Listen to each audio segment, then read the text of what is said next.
name's Paul Bavaro. I'm 26 years old from Escalon, California. We farm clean peaches along with almonds and walnuts. I love working in the shop. My father loves working in the shop. I've been in the shop since I was a little kid. And I love fabricating things.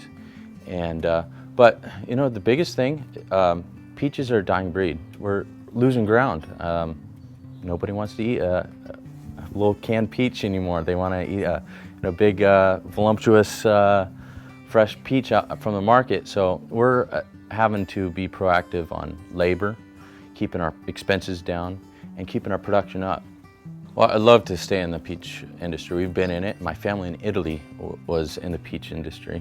So it's kind of like in our blood to be in it. And I'd love to stay in it. So we're working with maybe possibly being self-sustainable as far as maybe not needing all the labor, you know, keeping a small crew available to us, because you will have to have it for pruning and various other things. And the last couple of years we've been trying with a modified string thinner that thins peach bloom off at full bloom, hopefully getting a lighter set to provide a better, healthier crop a little later on down the road. Originally, the first trial we did on our own peaches was a Tuolumne variety. It sets really heavy every single year.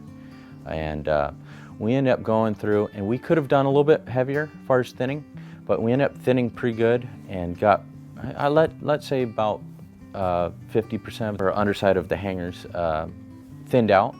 And right away we seen, come thinning time, our labor contractor even came up to us and asked what we did to the fruit itself, because he's seen a much larger fruit and not quite saving in labor cost on thinning, because they still have to go up and down that ladder, still thinning that fruit. Even if there's double amount of the fruit, they're still running up and down that ladder, moving from, you know, around the tree. Now we're kind of working on the aspect of thinning a little heavier and trying to get the labor costs down, if not eliminating the labor on some of these different plantings.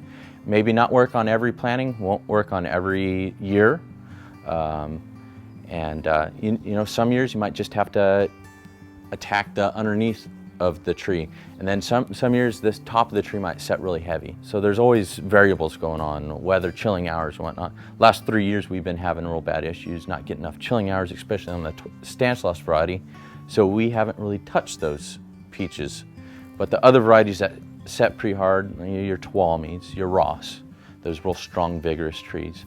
We went at them pretty hard this last year, and I'm already seeing size of fruits getting a lot better. So that means potential energy into less fruit going on into harvest being that much better. I'd like to maintain what we have, and if it's in the cards, I'd like to maybe possibly farm a little bit more.